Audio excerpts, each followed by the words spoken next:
The front door clicked shut with the finality of a cockpit canopy locking into place. But instead of the familiar, controlled pressure sealing me into my world of steel and sky, this sound sealed me out. Alone. The silence David left behind was louder than the twin afterburners of an F-16 on full military power. It was a vacuum, sucking the air from my lungs, from the tidy, beige living room of our off-base housing here at Nellie's. His words were still tumbling in the air, a chaotic trail of smoke from a direct hit. "You're too cold, Maya. More machine than wife." An AM-9 sidewinder to the heart, no countermeasures deployed. I had faced engine failures over hostile territory and SAM launches painting my jet, but nothing prepared me for the shrapnel that followed his first strike. "Look at Chloe," he'd said, his voice flat, devoid of the warmth I once cherished. "She knows when to land." Chloe. Banshee Evans. My wingman. My best friend.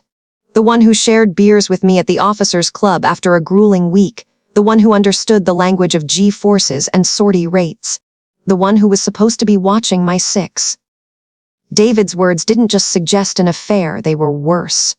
They were a tactical strike, designed to ground me by questioning the very foundation of my life, both in the air and on the ground.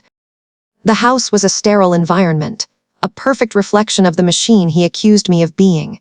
Everything had its place. My flight manuals were stacked neatly on the coffee table, a testament to the discipline that got me here. His tech magazines were fanned out on the other side, a world of silicon and code I tried to understand.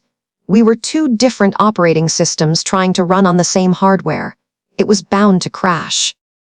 My pilot's mind kicked in, overriding the initial shockwave of emotion. Assess the damage, analyze the data, find the truth. A simple affair felt too conventional for David. He was a systems engineer, he dealt in logic and efficiency, not messy passions. Still, I had to check. His closet was half empty, a clean break. No stray receipts in his pockets, no clandestine notes, nothing. I sank onto the couch, the stillness pressing in. The sun was setting over the Nevada desert, painting the sky in brilliant hues of orange and purple, the kind of sky that usually filled me with a primal urge to fly. Tonight it just felt empty. My gaze fell on the shared tablet we left on the ottoman. It was a bridge between our worlds, his work, my flight schedules, our life. My fingers felt numb as I picked it up, the cool metal a stark contrast to the fire in my gut. I scrolled through messages, photos, calendars. Everything was normal, painfully, achingly normal. A weekend BBQ with the squadron 2 weeks ago. Chloe was there, laughing, flipping burgers next to David. Had I missed something? A lingering look. A private joke. My memory banks came up empty. I was trained to see everything, to notice the smallest anomaly on my radar, but in my own life I was flying blind. On instinct, I opened the email app. His account, my account, both clean. Then I saw it, the trash folder. It wasn't empty. My heart hammered against my ribs like a faulty hydraulic pump. Most were junk mail, order confirmations. But then, I saw a thread. Subject: Re-Viper's last SIM profile. The sender: Chloe Evans. My breath hitched. My thumb trembled as I tapped to restore the thread. The messages loaded, fragmented but clear enough. They weren't love letters. They were something far colder, far more calculated. A short chain of emails, exchanged a little past midnight just 3 nights ago. Chloe: David looked at the raw data from Viper's SIM. She's pushing the envelope as usual. The review board might see it as aggressive, but it's clean. David: clean isn't what we need. The test pilot program isn't about being clean. It's about being stable. We need to calibrate the perception. Can you access the raw logs before they're finalized? Chloe: I can. What are you thinking? David: just amplify the oscillations on her final approach sequence. Increase the aggression index on the threat response metrics. Make it look less like controlled aggression and more like recklessness. Make it look like she doesn't know when to land. That phrase, the exact words he had used to gut me. It wasn't about another woman. It was about my wings. They had conspired, my husband and my wingmen, to sabotage the one thing that defined me. This wasn't a betrayal of my heart. It was a betrayal of my sky. The tablet screen glowed in the dark room, illuminating the shrapnel of a truth more devastating than any affair. I wasn't losing a husband. I was under attack. The tires of my F-150 hummed a low, mournful tune against the asphalt, a funeral dirge for the life I thought I had. Each mile put between me and Nellie's was another meter of no man's land crossed, another step in a tactical retreat I hadn't planned. My own home, the one I'd painted in desert tan and sage green, now felt like occupied territory. Every corner held a ghost, every photo on the wall a piece of weaponized nostalgia. The air itself was hostile, thick with the residue of his lies and her Sakfarin's sweet betrayal. So I ran. It took nearly 2 hours, pushing the speed limit under a blanket of stars that offered no comfort, only a cold, indifferent sparkle. Finally, the turnoff appeared, a simple dirt road marked by a sun-bleached wooden post. This was the approach to my real sanctuary, my forward operating base. My father's house. A lone sentinel in the vast, silent expanse of the Mojave, it was less a home and more a fortress of solitude built by a man who understood the value of defensible space. A retired colonel, Dad knew that some wars are fought not in the sky, but in the silence of your own mind. The headlights cut a swath through the darkness, illuminating the familiar angles of the stucco and stone house. I killed the engine, and the sudden silence was deafening, broken only by the frantic pounding in my chest. I didn't even bother taking my duffel bag. I just took the keys, my flight jacket, and the single folder I'd grabbed from my desk. Inside the house, the air was cool and smelled of old leather, gun oil, and faint, lingering cigar smoke, the scent of my father, the scent of safety. I bypassed the kitchen, heading straight for his study.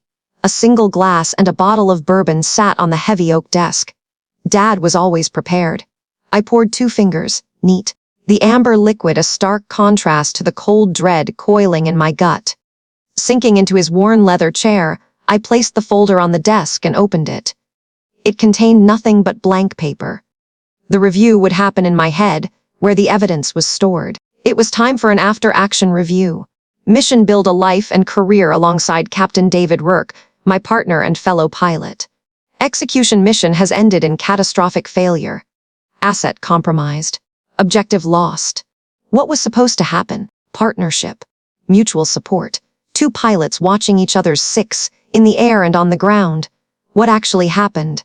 A meticulously executed psychological warfare campaign. I closed my eyes, letting the first memory surface, the bourbon warming a path down my throat. It wasn't a flashback, it was intel review. Exhibit A: the squadron BBQ, maybe 6 months ago. The late afternoon sun was turning the sky orange and purple over the spring mountains. David's arm was draped casually over my shoulder, a possessive weight I'd mistaken for affection. He was laughing with a few guys from maintenance when Chloe sashayed over, handing him a beer. He took it, his eyes lingering on her for a beat too long. "You see, Maya," he'd said, his voice loud enough for everyone to hear, "this is what I'm talking about. Chloe just knows how to relax. Why can't you be more like that? You're always so tactical." He'd said it with a smile, a joke. The others chuckled, but it wasn't a joke. It was a public broadcast designed to frame me as rigid and high-strung, and her as the effortless ideal, a classic flanking maneuver. I took another sip. The burn was good. It focused me. Exhibit B: Chloe's mentorship. She was a couple of years ahead of me, her advice always delivered with a sisterly concern that was impossible to challenge without looking paranoid. The week before my last check ride, a flight that determined my eligibility for a squadron leadership role, she found me in the women's locker room. "Hey," she'd said, her voice a conspiratorial whisper. "Just wanted to give you a heads up. I heard Colonel Evans is in a foul mood this week. He failed 2 guys yesterday for minor infractions. Maybe don't push for that high-G vertical climb you were practicing. Play it safe." It sounded like good advice. Solid intel from a trusted source. But looking back, I realized the seed of doubt she planted had made me fly tentatively, cautiously. I passed, but my report noted a lack of aggressive initiative. I didn't get recommended for the leadership slot. 2 weeks later, Chloe did. My hand was shaking. I set the glass down. The final piece of intel was the hardest to face. The memory felt like pulling shrapnel out of my own body. A year ago, an email from Air Combat Command. An invitation for an early, accelerated training evaluation with the Thunderbirds. It was a dream I'd barely dared to speak aloud. I was ecstatic, walking on air for a full day before I told David. I remembered the look on his face. Not pride, not excitement. It was a carefully masked panic. That night, he made dinner. He opened a special bottle of wine. He told me how my ambition was one of the things he loved most about me, and then he lowered the boom, wrapping it in the language of devotion. "I don't know what I'd do without you here, Maya," he'd whispered, tracing circles on my hand. "A year is a long time. I can't function when you're gone. My compass is off. Please, don't go. Not yet. There will be other chances." I'd seen it as the ultimate romantic declaration. He couldn't live without me. My heart had swelled, and I'd let the deadline pass. I chose him. What an idiot. I see it now for what it was. A direct order, cloaked in the camouflage of love. It wasn't, "I can't live without you." It was, "You are not authorized to fly higher than me." He wasn't afraid of losing me. He was afraid of me surpassing him. The bourbon tasted like ash in my mouth. All the little comments, the subtle digs, the manufactured crises that always seemed to erupt right before a major evaluation for me, it wasn't random fire. It was a coordinated, strategic bombardment designed to keep me grounded, to manage my ascent so it never eclipsed his. My breathing hitched. The pain was a physical thing, a crushing weight on my chest. I had been flying in enemy airspace for years and never even knew it. My company pilot was the saboteur. My eyes fell back to the desk, to the neat, orderly world of my father. A silver letter opener lay beside a stack of mail. Absently, I picked it up, turning it over in my fingers. Cold, sharp, precise. My gaze drifted to the wall, to a framed photo of my father in his flight suit, standing beside his F-4 Phantom. His call sign was stenciled below the cockpit specter. He had always taught me that the first rule of engagement is to know your enemy. And a new, chilling thought cut through the grief. David was a good pilot, but he wasn't a brilliant strategist. Chloe, on the other hand, she played the long game. This wasn't just David's insecurity. The precision of the timing, the surgical nature of the psychological strikes, this had the hallmarks of a two-ship operation. My damage assessment was complete. The scope of the betrayal was wider and deeper than I'd imagined. But with assessment comes clarity. My retreat was over. This house wasn't a sanctuary to hide in. It was a base from which to rearm, refuel, and plan my next sortie. They wanted to ground me. They had no idea I flew best in a storm. The smell of grease and old steel in my father's workshop was the only thing that felt real. It was a scent of honest work, of problems that could be solved with the right tool and enough torque. In the heart of this greasy sanctuary, I rolled in a large, clean whiteboard, its stark whiteness a declaration of war against the chaos David had unleashed. With a black marker that squeaked in protest, I wrote the header in crisp, block letters: Operation Command Center. Beneath it, the primary objective: mission exoneration. This wasn't just my life anymore, it was a campaign, and every campaign needs clear objectives. I drew 3 boxes: 1. Secure financials; 2. Gather counter intel; 3. Maintain combat readiness. Staring at the board, a grim sense of purpose settled over me. This was my new pre-flight checklist. The first item was the most urgent. I retreated to the small, dusty office in the back, the smell of burnt coffee still hanging in the air from my dad's last project, and dialed the number for USEA. My voice was steady, professional, the same one I used to communicate with air traffic control in a storm. "I need to separate a joint checking and savings account," I told the pleasant-sounding woman on the other end. "The account is under David Miller and Maya Miller." There was a pause, the soft clicking of a keyboard. "Ma'am, I can certainly help you with that. I just need to verify a few things." "Okay, I see the accounts. Now, regarding the division of assets, the current balance in your joint savings is $412. The number didn't register at first. It was static, meaningless noise. "I'm sorry," I said, my professional tone cracking slightly. "There must be a mistake. Our savings should be well over 80,000.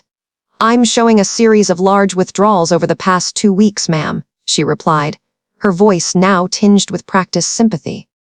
"The final one, for $20,000, was processed yesterday morning. It cleared out the remainder. I felt the air leave my lungs. The phone in my hand suddenly felt impossibly heavy. He hadn't just left. He had plundered. He had systematically dismantled our future, our safety net, leaving me with nothing but the scorched earth of his betrayal. The first battle of my new war, and I had already sustained a direct hit before I even knew I was on the field. But a pilot doesn't panic. You assess the damage, you trust your training, and you keep flying the damn plane. I hung up the phone, walked back to the whiteboard, and drew a thick, angry red line through secure financials. That objective was now a casualty report. The second battle began the next day, not on a balance sheet, but in the humid, sweat-soaked air of the base gym. The clank of iron and the low grunts of exertion were the normal soundtrack, but today, I could feel the whispers tracking me like enemy radar. As I racked the weights for a set of squats, I heard it clearly from a group of navigators I vaguely knew. Heard she totally lost it. Grounded indefinitely. David said she's unstable. Man dodged a bullet there. The words were shrapnel designed to wound and maim. My first instinct was to hide, to retreat to the sanctuary of the workshop. But that was the old me. The new me was a commander in her own war. I finished my set, my legs burning, and walked directly towards them, my posture straight, my gaze level. I didn't say a word. I just stood there, wiping sweat from my brow with the back of my hand, and met their eyes, one by one. The chatter died. They looked away, suddenly fascinated by their own shoelaces, the scuffs on the floor, anything but me. The silence was my victory. I turned my back on them and walked away, the whispers defeated. That night, I moved on to Objective 3: maintain combat readiness. My war wasn't just against David, it was against the doubt he had planted in everyone's mind, including my own. The flight simulator became my foxhole. Long after the base grew quiet, I was strapped into the familiar cockpit, the glow of the monitors painting my face in shades of green and orange. I flew until my eyes burned and my hands ached from gripping the stick. I ran every emergency procedure I knew. Engine flameout over hostile territory. Complete hydraulic failure on final approach. A full-scale dogfight against 4 aggressor bogies. I pushed the machine and myself past every established limit. Sweat dripped down my temples, stinging my eyes. This was more than practice, it was an exorcism. Burning away the self-doubt with G-forces and procedural discipline. Weeks blurred into a grueling rhythm of duty, gym, and simulator. I was sharpening myself into a weapon. One night, a little past midnight, fueled by caffeine and sheer will, I decided to review my own logs from the past 6 months, looking for anything David could twist. I wanted irrefutable proof of my stability, a flight record so perfect it couldn't be questioned. As I cross-referenced my sorties with the squadron's master schedule, my eyes landed on an entry for David's flight wing from 2 months prior. A routine training mission he was scheduled to lead. The entry was marked in red cancelled mechanical. I remembered that day. He'd come home frustrated, complaining about a hydraulics issue on his F-15. It was a non-event. But as I stared at the entry, another memory surfaced, hazy at first, then sharp and clear. I'd been at the on-base BBQ that same evening. Chief Master Sergeant Rodriguez, head of our maintenance crew, had been manning the grill. I remembered him laughing, saying something to another pilot about how clean the jets were that week. Not a single bird in the shop, he'd said. Wish every week was this easy. His words echoed in the silence of the workshop. A cancelled flight due to mechanical failure, on a day when the maintenance chief swore every single jet was mission ready. The two facts hung in the air, refusing to connect. It wasn't proof of anything. It was just a loose thread. A tiny, insignificant detail in a sea of lies. But in my new war, a loose thread was something you pulled. The base had become a cage of chain-link fences and judging eyes. Every walk from my quarters to the command building felt like a gauntlet under the white-hot glare of the sun. The familiar roar of an F-16 spooling up for takeoff, a sound that once made my heart race with pride, now just felt like a scream tearing through the oppressive silence of my isolation. They were all talking. I could feel the whispers cling to me like the desert dust, a fine grit that got into my teeth. My eyes, my soul. They were building a narrative, a neat and tidy story with a clear villain, and I was being fitted for the role. David was gone, and in the sterile logic of the Air Force, someone had to be the reason why. His empty chair in the briefing room was an accusation. His name on the memorial plaque felt like my indictment. The weight of it was a physical thing, a leaden vest pressing down on my chest, until every breath felt like a conscious, painful effort. I was walking the flight line just after dusk, the heat finally bleeding out of the asphalt into the cooling air. The sky was a deep, bruised purple, and the silhouettes of the jets looked like sleeping predators. A shadow detached itself from the side of a maintenance hangar, and my body went rigid. My hand instinctively twitched, a ghost of the sidearm I no longer carried pending the outcome of the investigation. Another privilege revoked, another assumption of guilt. Captain. I stopped, my heart hammering against my ribs. It was Sergeant Peterson, Sarge as everyone from the newest airman to the colonel called him. His face was a roadmap of wrinkles carved by decades under the Arabian sun and the glow of countless diagnostic panels. In his grease-stained hands, he held 2 steaming styrofoam cups. He held one out to me. "Figured you could use this," he grumbled, his voice rough as sandpaper. "Black 2 sugars. Still your poison, right?" I took the cup, my fingers numb against the warmth. He remembered. It was such a small detail from a conversation we'd had months ago during a late-night engine check, yet it felt monumental. We stood there for a long moment in silence, the only sounds the distant hum of the base generators and the wind whistling through the concertina wire atop the perimeter fence. It was a lonely sound. "It's a shitshow, ma'am," he said finally, not looking at me but out at the rows of sleeping warplanes, his planes. "A real goat rope. But the guys and I, the grease monkeys," he said with a wry, humorless smile, "we know our birds. We know every bolt, every wire, and we know our pilots. We can tell when someone's flying on instinct and when they're flying by the book. We know bullshit when we see it." He took a long, loud sip from his cup. "Don't let the bastards grind you down." He didn't offer sympathy. He didn't say he was sorry for my loss, a phrase I had come to despise. He offered something far more valuable, far more real allegiance. He was telling me that his people, the enlisted men and women who lived and breathed these machines, were on my side. They were the foundation, the steel heart of the squadron, and they weren't buying the official story. A crack appeared in the monolithic wall of my isolation. I just nodded, unable to speak past the lump forming in my throat. The acrid, burnt coffee he'd given me suddenly tasted like the sweetest thing in the world. That night, sleep was a distant country I couldn't reach. In the godless hour before dawn, that suffocating time when every regret and fear comes to visit, I found myself scrolling through an old, archived forum for female military aviators, a digital graveyard of call signs and forgotten wars. On a whim, I found a private, active sub-forum. The Witch's Coven, the banner read, under a cartoon of a woman in a flight suit riding a P-51 Mustang like a broomstick. My finger hovered over the new post button for a long time before I finally wrote a message, carefully worded, vague, outlining a hypothetical situation involving a flight incident, a lost wingman, and a looming board of inquiry. I closed the laptop, expecting nothing. But when I opened it again an hour later, the notification icon was glowing. The replies came faster than I expected, a cascade of cold, hard experience. They weren't the messages of pity I'd half dreaded. They were tactical orders from a council of unseen generals. From Vixen Rhett, stop talking to the investigators without counsel present. Full stop. They are not your friends. They are building a case. You have the right to remain silent. Use it. From Nighthawk 79, get a full copy of the maintenance logs for both aircraft for the last 90 days. Don't ask your company, he'll stall.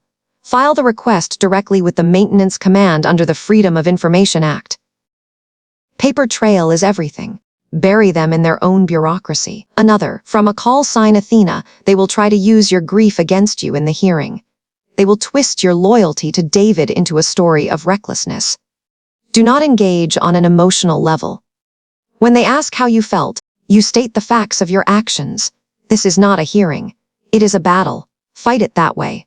It was a revelation. These women, these ghosts in the machine, weren't holding my hand. They were handing me a rifle and a map. For the first time in weeks, I felt the thick fog of grief and fear begin to part, replaced by a cold, sharp, and unfamiliar feeling rage. A controlled burn. The biggest shock came 2 days later, a knock on my door just as the evening call to prayer began to echo from the nearby town, a mournful sound that always seemed to amplify my loneliness.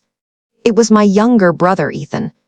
My lanky, code-obsessed, Silicon Valley brother, standing there in a faded hoodie and worn-out jeans, looking utterly alien against the backdrop of desert camouflage and military order. He'd flown halfway across the world without a word. "Ethan? What the hell are you doing here? How did you even get on base?" He gave a weak smile. Social engineering. And a very convincing story about a critical server update for the base's morale network.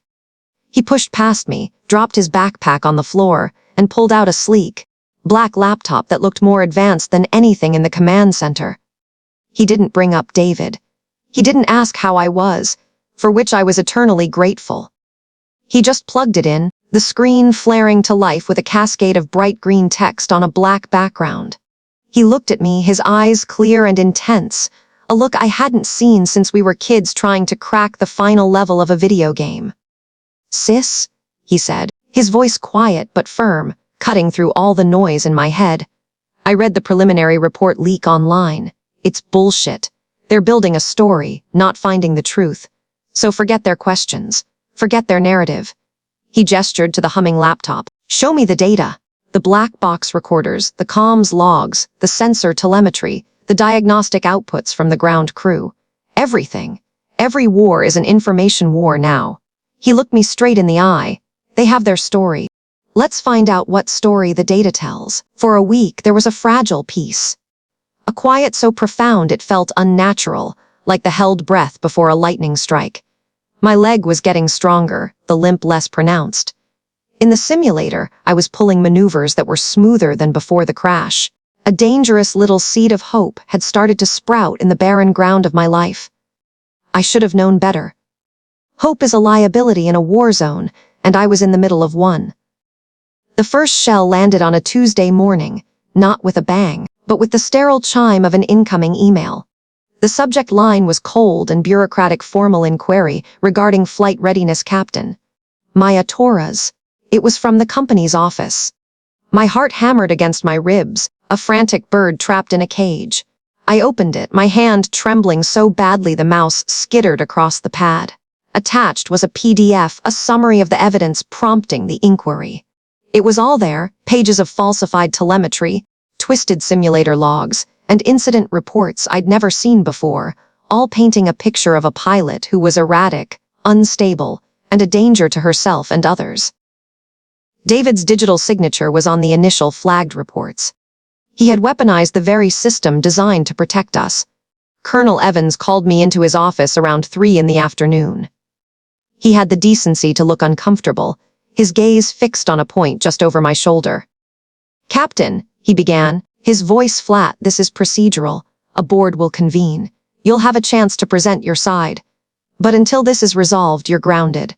Desk duty." He slid the official orders across his polished desk.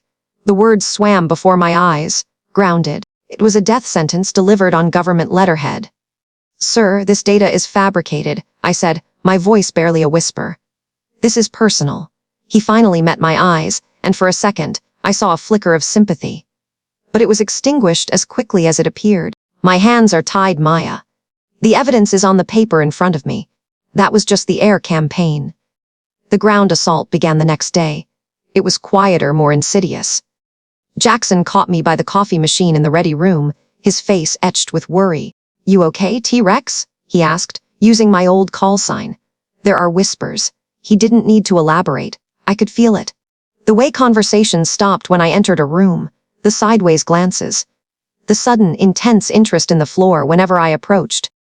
Chloe was the mastermind of this psychological warfare. I saw her later, holding court with a group of junior pilots, her expression one of deep, sorrowful concern as she spoke in hushed tones. When she saw me, she offered a sad little smile, the kind you give to a wounded animal. She was telling everyone I was having a nervous breakdown, that the pressure had finally cracked me. In our world, where mental fortitude is as critical as breathing, it was the most venomous poison she could have possibly spread. I thought I had reached the bottom. I was wrong. The final attack, the one designed to sever my last lifeline, came that Friday night. I was at home, in my sterile base apartment that felt more like a holding cell than a sanctuary, when the certified letter arrived. It was from a law firm in San Diego I'd never heard of. I tore it open, a cold dread coiling in my stomach. It was a formal demand letter. On behalf of their client, David, it stated that I was solely responsible for over $50,000 in joint credit card debt. His lawyer had enclosed copies of the statements. Lavish dinners in cities I'd never visited with him. Jewelry I had never seen. Hotel stays that coincided with dates he was supposedly on TDY. He had been funding his new life with Chloe on my credit, and now he was using it as a cudgel to beat me into submission. They weren't just trying to take my wings, they were trying to bankrupt me, to break my spirit so completely that I would have no resources, no will, to fight back. I laid the 3 documents side by side on my small kitchen table: the grounding order, the lawyer's letter, and a text from Jackson detailing the latest rumors. It was their coordinated attack, a 3-front war on my career, my reputation, and my future. For a long moment I just stared at them, the sheer, calculated cruelty of it all washing over me. The shock was a physical thing, a wave of ice water that left me breathless. But then, something else rose through the cold, a different kind of chill. It was the calm that comes in the cockpit when everything has gone wrong, when the alarms are screaming, and the only thing left is you and the problem. It was rage, cold and pure and utterly focused. They had made a critical error. They had mistaken my pain for weakness. They thought they were pushing a broken soldier into surrender. They had no idea they were cornering a pilot. My phone felt heavy in my hand. My first instinct was to call my father, to hear his steady voice. My second was to find a lawyer. I did neither. I scrolled through my contacts to a number I hadn't dialed in 5 years, since we'd tossed our caps in the air at the academy. A voice answered on the second ring, sharp and alert. Major Reynolds. "Mark, it's Maya Torres," I said, my own voice unfamiliar to my ears, devoid of heat, devoid of fear. "Just steel. Remember that time in survival training when I dragged you 3 miles with a sprained ankle and saved you from having to explain yourself to the instructors? You said you owed me one." There was a pause, then a low chuckle on the other end. "T-Rex. I never thought I'd hear from you. How can Jad's finest help you?" "I'm calling it in, Mark," I said. "And you're going to want to bring your sharpest teeth." The officers' club was a universe away from the flight line. Here, the air didn't smell of jet fuel and ozone, but of old leather, expensive bourbon, and the faint, cloying scent of perfume. It was around 8 in the evening, and the farewell party for Colonel Matthews was in full swing. Men and women in immaculate dress blues moved through the soft lighting, their laughter a low, polite murmur against the clinking of ice in glasses. I stood near the back, nursing a club soda, feeling as out of place as a combat boot on a ballroom floor. My purpose here tonight wasn't social. It was tactical. I watched them from across the room: Captain David Hale and his ever-present shadow, Chloe. They were masters of this environment, gliding from one conversation to another, David's smile effortless, Chloe's gaze assessing everyone around them. They looked like the perfect Air Force couple, an image they had cultivated with a terrifying precision. And tonight, they were hunting. I saw them lock onto their target, me, standing next to my squadron commander, Colonel Hayes. My heart gave a hard, single thump against my ribs, a percussive warning. This was it. The ambush I had been anticipating for weeks. Jackson's voice echoed in my mind from our late-night session just last night, poring over lines of code on his laptop. "They want you to lose it, Maya. They want you to scream. Don't give them the satisfaction. Use their own language against them. Be a surgeon." They moved in. "Colonel Hayes, sir," David said, his voice smooth as silk. He offered a handshake, which the colonel returned with a stoic nod. "Maya, good to see you out." His eyes, a shade of blue that always seemed too innocent, held a predatory glint. Chloe smiled thinly beside him. "We were just saying how great it is that you're feeling up to this," she added, her voice a carefully calibrated mix of sympathy and condescension. I just nodded, my hand tightening on the cool, damp glass of my drink. I wouldn't give them an inch. David took that as his cue. He lowered his voice, leaning in with a performance of grave concern, making sure Colonel Hayes was within earshot. "Look, Mia, I just want to say, we're worried about you. You've been under so much stress lately. Pushing yourself too hard. It was a textbook move, a perfectly baited trap. They were framing my determination as instability, my focus as obsession. They were painting a picture for my company of a pilot on the edge, a pilot who couldn't be trusted in the cockpit of a $20 million fighter jet. They expected me to flare up, to get defensive, to make a scene and prove their point for them.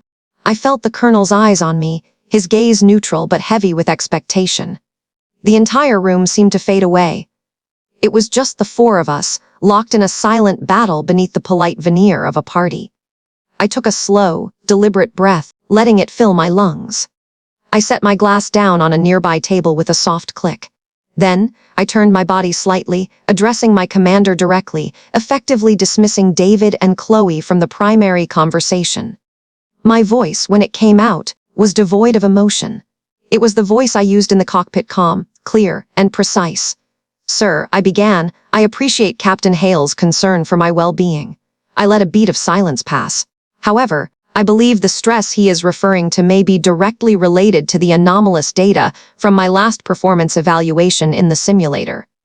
Out of the corner of my eye, I saw David's smile falter. This was off script. I continued, my gaze locked on Colonel Hayes. "Specifically, sir, the 0.5-degree discrepancy in the angle of attack registered during the final Mach 1.2 defensive turn. A peculiar error, wouldn't you agree?" The pilots standing nearby began to quiet down, their ears tuning in to the technical jargon. This was their world. They understood these words. My own analysis of the raw data, which I have prepared for your review, indicates that such a discrepancy is inconsistent with any known form of pilot error or system malfunction, I said, letting the words land with calculated weight.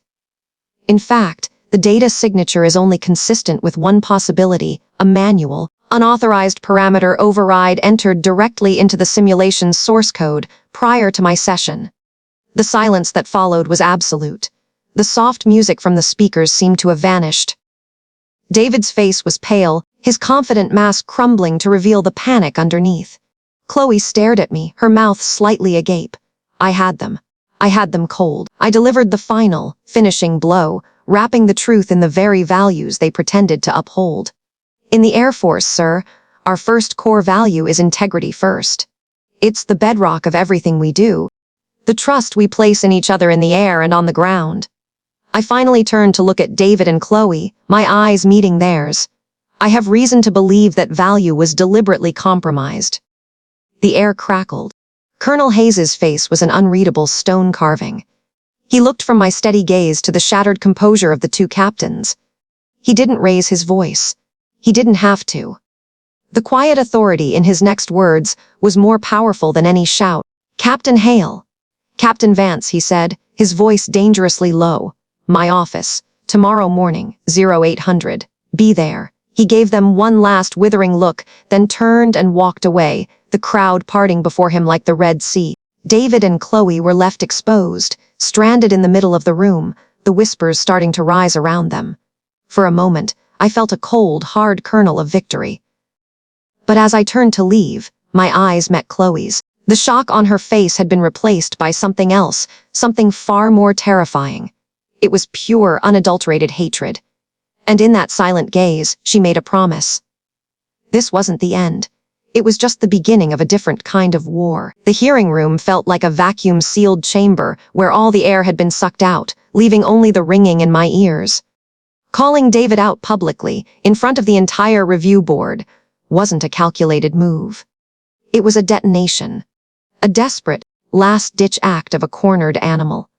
And it had worked for now. It bought me time.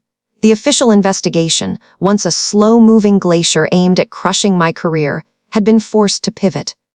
The question was no longer just about my failure, but about the integrity of the data itself. But I knew the Air Force. Their gears turned at one speed glacial. I was still grounded, still a ghost haunting the corridors of my own squadron, my flight suit hanging in my locker like a relic from another life.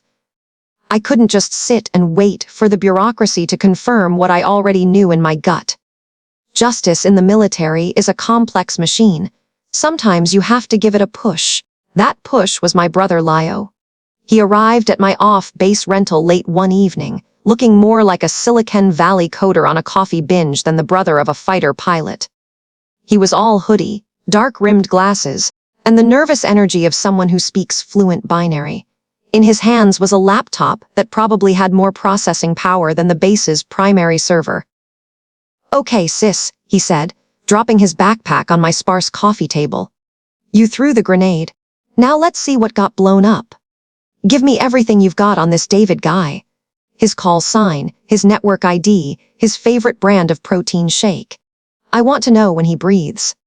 For the next 72 hours, my small living room became a war room. We subsisted on stale pizza and coffee that was thick enough to be classified as a solid. I became Leo's intelligence asset, feeding him information about network architecture, security protocols I knew from my own high-level access, and David's operational schedule. I knew when he'd be on duty, when he'd be accessing the simulator logs, what his digital routines looked like. I was painting a target, and Leo was building the smart bomb. He worked with a quiet intensity that was both fascinating and terrifying. His fingers danced across the keyboard, lines of code scrolling past on his multiple monitors. It was his version of flying a sortie, navigating firewalls and encrypted backdoors instead of mountain ranges and sham sites. "He's sloppy," Leo muttered a little past midnight on the third day, his face illuminated by the screen's glow. "Arrogant. He used a contractor's backdoor to access the raw data logs, but he tried to scrub his entry using a standard admin command. It's like trying to hide a tank with a camouflage net made for a golf cart." My heart hammered against my ribs. "Can you prove it? Prove it?" "Maya, I can make a feature-length film about it." He swiveled in his chair, a triumphant, exhausted grin on his face. He pointed to a highlighted line of code. "Right here." The timestamp on the simulation's event log was altered. The original file, buried 3 layers deep in a recovery cache, shows your missile system performing exactly to spec. The file the review board has. It was modified 27 minutes after the simulation ended, and the digital signature on that modification belongs to David's terminal. Relief washed over me so powerfully my knees felt weak. I gripped the back of his chair, staring at the screen. There it was. The truth, written in cold, undeniable logic. It was more than a gut feeling, it was proof. He and Chloe had conspired, just as I'd suspected. They had manufactured my failure. "We got him," I breathed, the words tasting like victory. "We got the son of a bitch."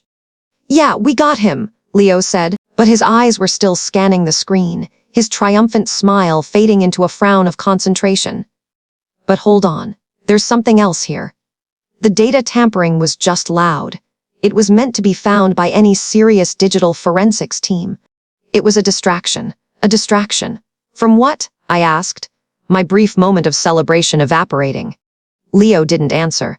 He was typing furiously again, his brow furrowed. While he was messing with your SIM data, he was running another process in the background. A massive data transfer. Masked it as a routine system diagnostic backup. Clever. What data? My voice was sharp. This was no longer just about my career. He brought up another window, a directory tree of a highly secured server. My blood ran cold.